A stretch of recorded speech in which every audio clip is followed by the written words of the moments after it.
Hi friends, मैं विशाल सैनी आप सभी का स्वागत करता हूं विशाल सैनी मैथ्स पर। तो देखिए, हम पढ़े थे ग्रुप्स बीएससी थर्ड सेमेस्टर के लिए। इसमें आपकी बुक चली थी अलजेब्रा, इसमें आपके एग्जांपल चल रहे थे। तो देखिए next example, prove that the set of Q0 of all non zero rational numbers form A group under the operation of the multiplication of rational number. तो यहाँ पर आपको रेशनल नंबर का सेट लेना है, नॉन जीरो रेशनल नंबर का। Rational number क्या होते हैं? रेशनल नंबर होते हैं जिसे हम P/Q की फॉर्म में लिख सकते हैं, जैसे 1/2, 1/3, 1/5। ये रेशनल नंबर होते हैं और इसमें आपको बताना है कि ये ग्रुप है, ये आपको इसमें प्रूफ करना है। तो ग्रुप होने के लिए आपको 4 प्रॉपर्टी सेटिस्फाई करानी होती है। कौन कौन सी प्रॉपर्टी? नंबर 1 क्लोजर प्रॉपर्टी, फिर एसोसिएटिव प्रॉपर्टी, फिर एग्जिस्टेंस ऑफ आइडेंटिटी, फिर एग्जिस्टेंस ऑफ इनवर्स। ये 4 प्रॉपर्टी होती है। अगर ये 4 प्रॉपर्टी सेटिस्फाई कर जाता है तो ये ग्रुप हो जाता है। ठीक है,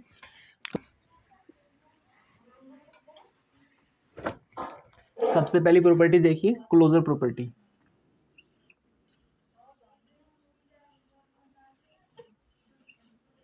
क्लोजर प्रॉपर्टी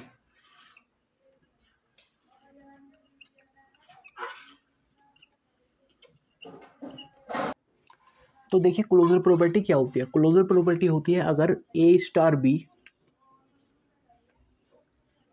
बिलोंग जी को कर जाता है तो ये क्लोजर प्रॉपर्टी को सेटिस्फाई कर जाता है। मैं आपको सभी क्वेश्चन में ये क्यों लिख के दिखा रहा हूँ? मैं आपको इसलिए लिख रहा हूँ जिससे आपको ये सभी चीज़ याद हो जाए, आपके दिमाग में बिल्कुल सेट हो जाए। ए स्टार भी अगर जी को बिलोंग कर जाता है तो ये क्लोजर प्रॉपर्टी को सेटिस्फाई कर जाता है। और आपको किसके अंडर बता रहे हैं? मल्टीप्लिकेशन के अंडर बताना है। तो यहाँ पर स्टार के प्लेस पर क्या आएगा? मल्टीप्लाई आएगा। ए इंटू बी अगर सेट ऑफ रेशनल नंबर, मतलब क्यू नोट, रेशनल नंबर का सेट क्यू होता है, अगर ये क्यू नोट को बिलोंग कर गया, क्यू जीरो को अगर ये बिलोंग कर गया तो ये क्लोजर प्रॉपर्टी को सेटिस्फाई कर जाएगा। तो जैसे आप नंबर मान लो, रेशनल नंबर मानो, जैसे आपने 1/2 लिया, 1/2 की मल्टीप्लाई आपने 1/3 में कर दी, ये ए हो गया और ये बी हो गया, तो क्या आएगा? ये 1/6 आएगा। तो ये भी एक रेशनल नंबर है। तो ए इंटू बी किस में मिल रहा है? आपको क्यू में मिल रहा है, तो ये क्लोजर प्रॉपर्टी को सेटिस्फाई कर जाएगा। इससे अदर आप नंबर, जैसे आपने 3/2 लिया और 5/6 लिया, तो कितना हो जाएगा? ये 15/12। तो ये भी A/B की फॉर्म में है। जो A/B की फॉर्म में होते हैं उन्हें हम रेशनल नंबर कहते हैं। तो ये भी A इंटू बी अगर हम कर रहे हैं तो ये आपको एक क्यू में मिल रहा है, मतलब रेशनल नंबर में मिल रहा है, तो एक क्लोजर प्रॉपर्टी को सेटिस्फाई कर जाएगा। We know that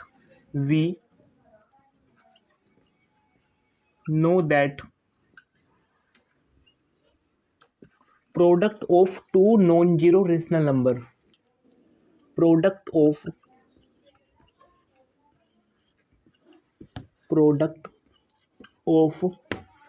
to non zero rational number, two non zero rational number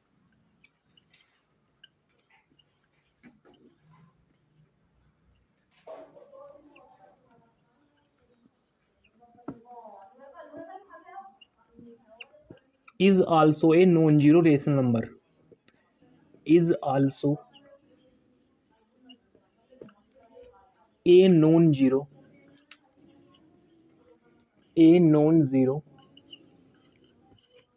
rational number.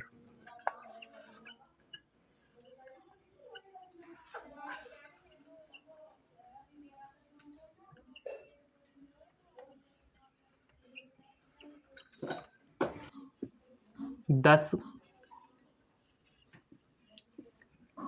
Q0 is closed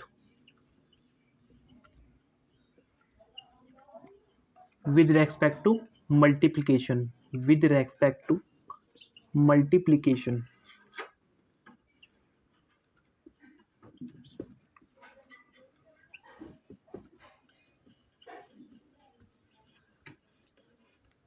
ठीक है। तो क्लोजर प्रॉपर्टी तो सेटिस्फाई हो गई। इससे बाद में कौन सी प्रॉपर्टी आती है? Associative property. ठीक है,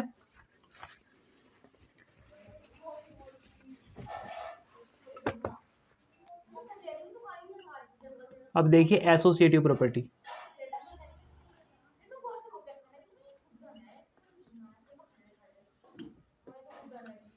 associative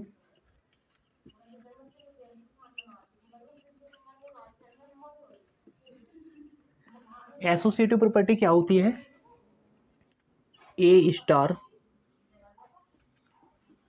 B star C is equal to A star B star C, ठीक है, for all A B C belong to G. ये होती है एसोसिएटिव प्रॉपर्टी।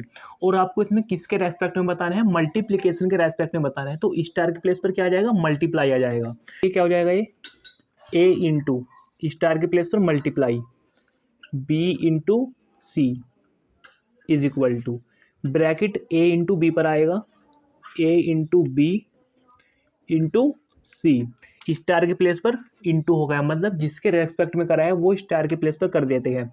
और ये फॉर ऑल जो ए बी सी है बिलोंग किसे करने चाहिए?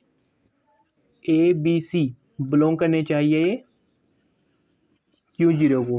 Q0 क्या है? Set of rational number. तो यहाँ पर देखिए, अगर मैंने ए माना 1/2, बी माना 1/3 इंटू 1/4, यह मैंने ए बी एंड सी की वैल्यू मान ली। इनकी आप मल्टीप्लाई कर लीजिए तो 1/2 इंटू ये हो जाएगा 1/12। तो इनकी मल्टीप्लाई जब आप करोगे क्या आ जाएगा? 1/24। और अब इस वाले की मल्टीप्लाई करते हैं, ए इंटू बी पर ब्रैकेट लेके चलते हैं, तो 1/2 इंटू 1/3, ए इंटू बी इंटू सी की वैल्यू 1/4, ठीक है। तो ये हो जाएगा 1/6 इंटू 1/4। तो इनकी जब मल्टीप्लाई करोगे क्या आ जाएगा? 1/24। तो ये इक्वल आ रहे हैं, तो मतलब एसोसिएटिव प्रॉपर्टी भी सेटिस्फाई हो रही है। तो यहाँ पर अब लिख देंगे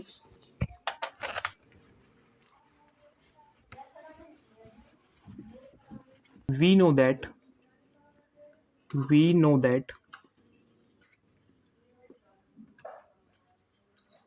all non-zero rational number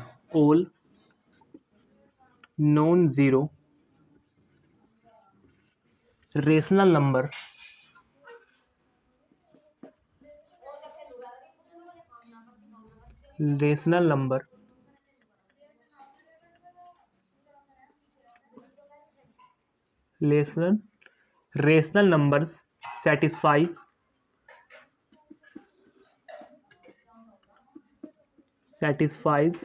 the associative property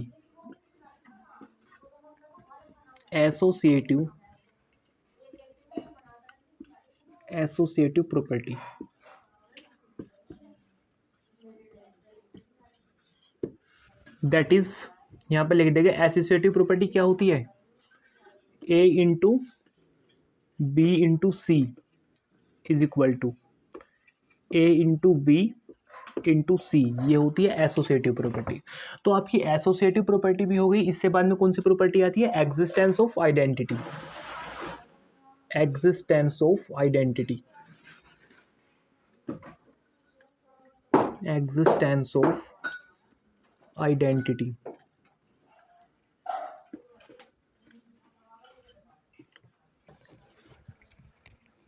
तो एग्जिस्टेंस ऑफ आइडेंटिटी क्या होती है? A star E is equal to A is equal to E star A. तो ये होती है एग्जिस्टेंस ऑफ आइडेंटिटी। तो आपको यहाँ पर किसके रेस्पेक्ट में देखना है? मल्टीप्लिकेशन के रेस्पेक्ट में देखना है। तो यहाँ पर देखिए क्या आएगा? A into is equal to, ये ए क्या आना चाहिए? ए में ऐसे किसकी गुना करे कि ये एक इक्वल आ जाए? तो यहाँ पर किसकी गुना करनी होगी? आपको 1 की गुना करनी होगी इज इक्वल टू। और यहाँ पर हम क्या ले सकते हैं? इसे 1 इंटू ए भी लिख सकते हैं। इसे यहाँ पर क्या लिख सकते हैं? हम 1 इंटू ए भी लिख सकते हैं।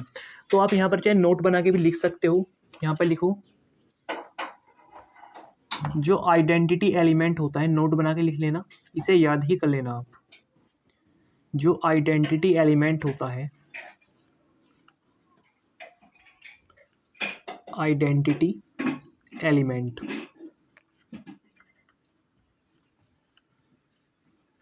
आइडेंटिटी एलिमेंट अगर आपको एडिशन के रेस्पेक्ट में पूछ रहा है, एडिशन के रेस्पेक्ट में जो आइडेंटिटी एलिमेंट होता है इसे क्या कहते हैं हम, ई कहते हैं। ई यहाँ पे लिख लेंगे, E is equal to, addition के रेस्पेक्ट में क्या होता है ये, जीरो होता है, और मल्टीप्लीकेशन के रेस्पेक्ट में क्या होता है,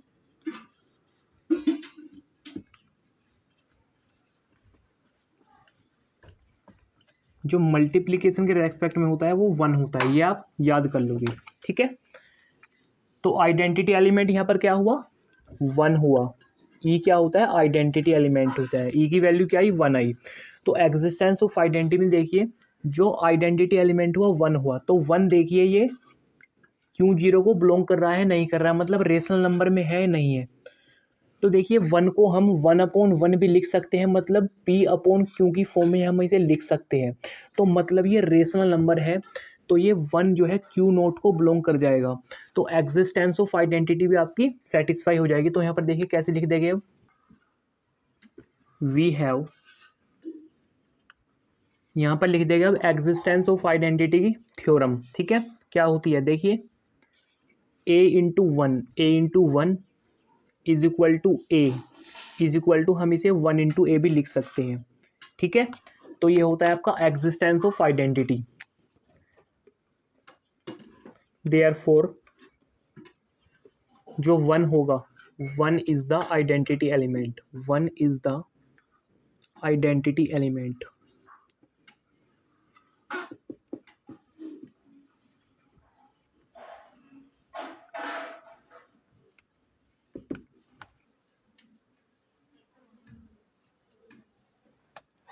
existence of inverse, existence of inverse,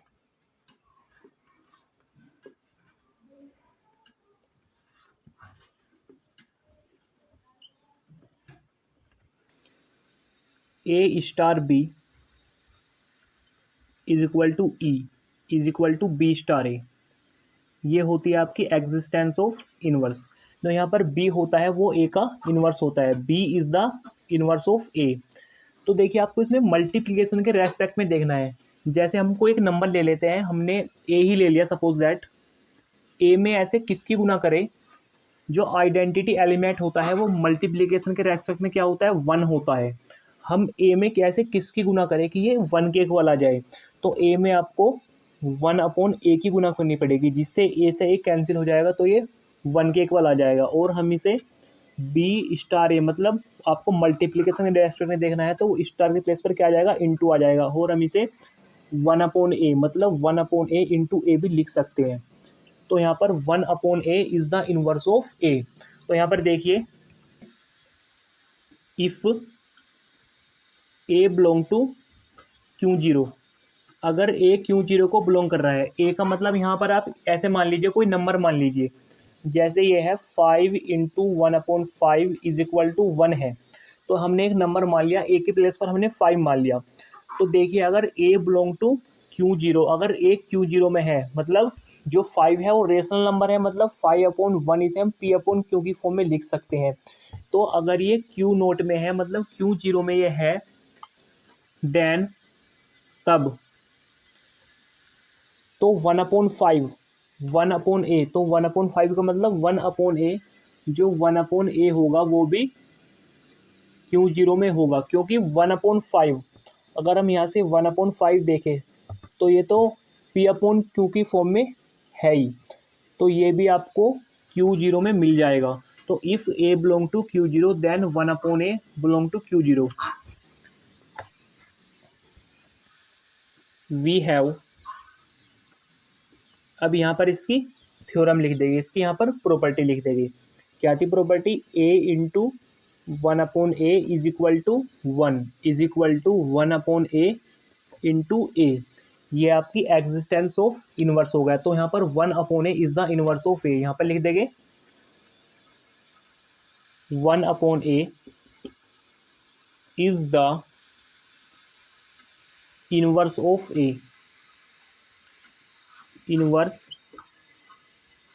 of A, ये भी लिखेंगे for all A belong to Q0। तो ये सभी प्रॉपर्टी सेटिस्फाई कर गया, closure property, associative property, existence of identity और एग्जिस्टेंस ऑफ इनवर्स। तो ये ग्रुप हो जाएगा। तो यहाँ पर लिख देंगे hence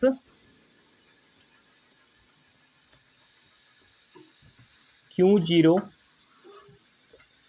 is a group with respect to multiplication, with respect to multiplication।